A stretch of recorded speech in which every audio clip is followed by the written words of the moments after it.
Welcome back. We're going to graph cosine waves today, which is very similar to graphing sine waves. So what I would like you to do first is just pause the video and see if you can answer these 8 questions just from yesterday. All right, give it a try. So the first thing you should do is factor out this 2 in front. You are only supposed to have a theta or an x in front, so this 2 needs to be factored out first. So you just divide everything by 2 and you get this pi over 4. So now your amplitude is 5. The frequency is 2 in 2 pi. Your phase shift is pi over 4 to the right. Your vertical displacement is up 4. The period is 2 pi divided by 2, which is pi. The equation for the node is y equals 4, your maximum y is 9, and your minimum y is a -1. Now, if you still understand that from our last video, well, guess what? You're going to apply those exact same things to cosine. So things are not going to change much, except for you just have to know that just like yesterday's lesson, we have our starting at 0, and you're going to go all the way around the circle once. And that's going to bring you back to 2 pi. But for cosine, remember, cosine is equal to x. So this x value is 1, 0. And this is 0, 1. This is a -1, 0. And this is a 0, -1. So for cosine, we're just going to use our x values. The only thing that does differently to one of these is you're now going to be looking at your x value instead of your y value as you go from pi over 2 to pi to 3 pi over 2 to 2 pi. So our x value at 0 is 1. So now you're starting up high. We're starting at 1. And then the pattern is going to be the exact same as yesterday. You go to your node, then your trough, then back to your node, and then back to the top. And you're only going to be graphing one cycle again. So this is what cosine looks like. So cosine starts at the high point, unless cosine is negative. If cosine was negative, you actually start down low. Okay, so this would be a negative cosine wave.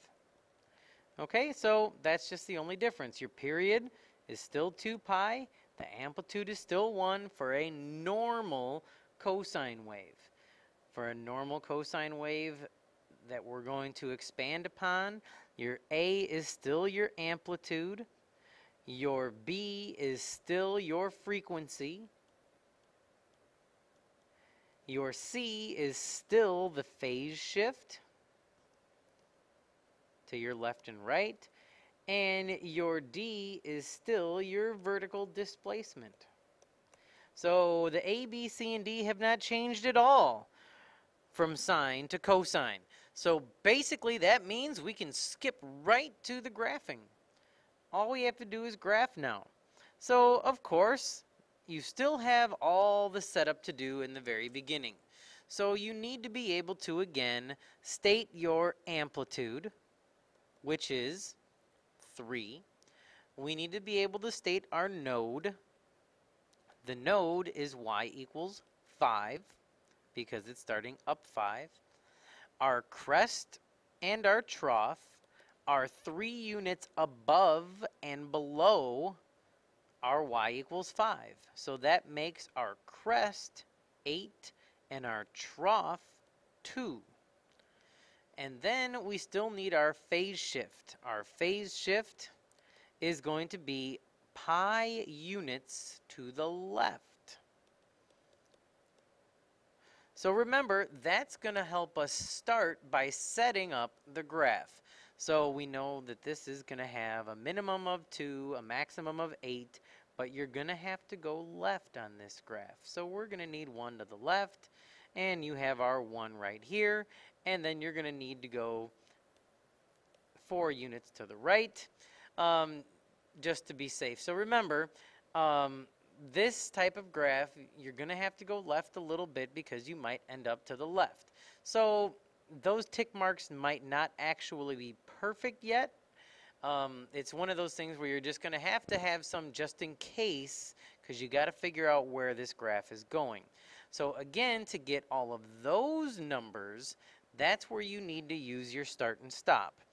So 0 is less than or equal to 1/4 times x plus pi, which is less than or equal to 0. I'm sorry, 2 pi. And then you're going to multiply both sides by 4 to get rid of the 1/4.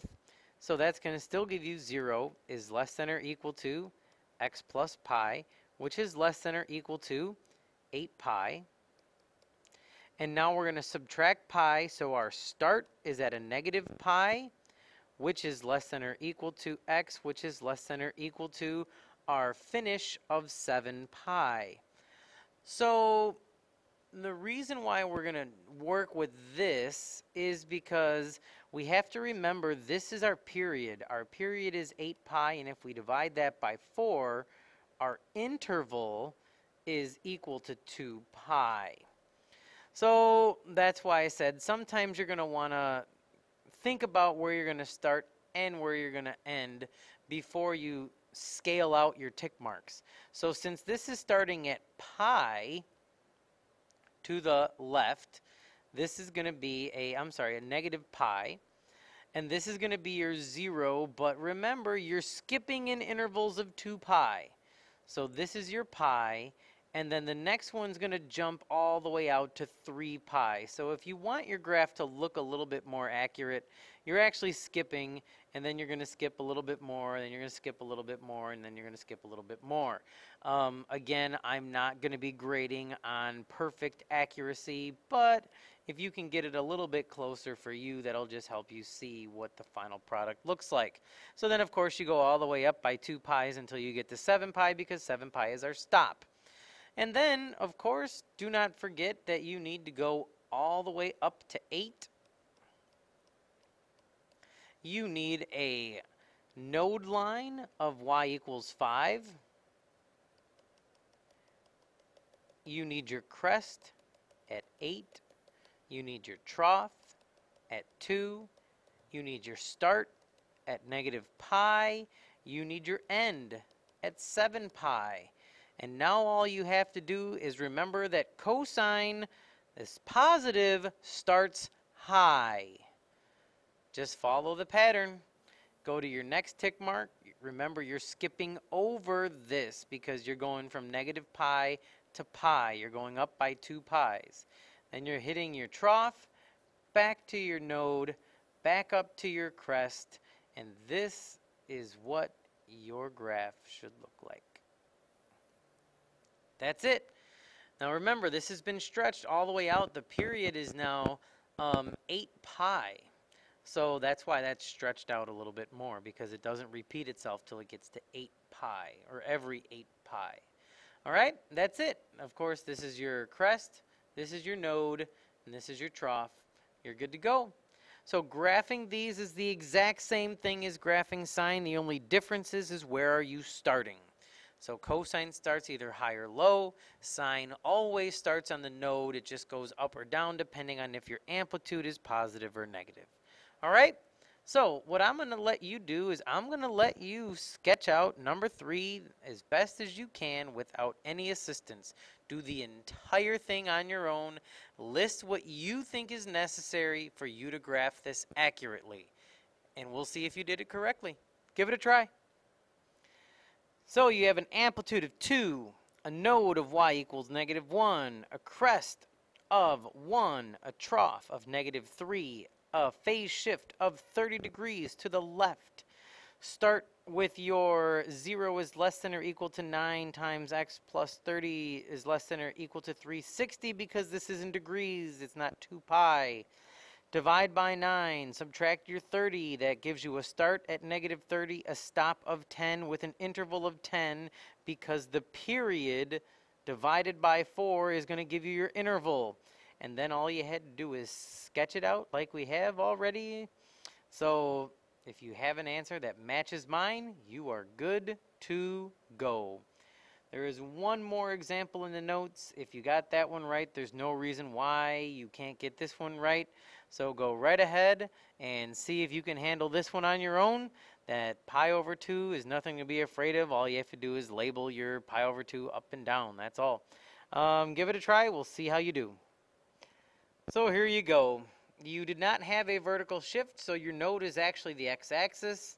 You just had to set your 1/6 times x minus pi over 2 between the 0 and 2 pi, and just take all the work from there. But if you're starting at a high of pi over, or root 2, trough of negative root 2, if your start is pi over 2 and your stop is 25 pi over 2, that means you did all of this part correctly. Your interval is going up by 3, which we can call 6 pi over 2 to make it easy. So we stay with our pi over 2's. You are good to go. So that's it for cosine. Like I said, very similar to sine. It's just where they start is different. All the work is the same. This is Longo and I'm out. See you. Bye.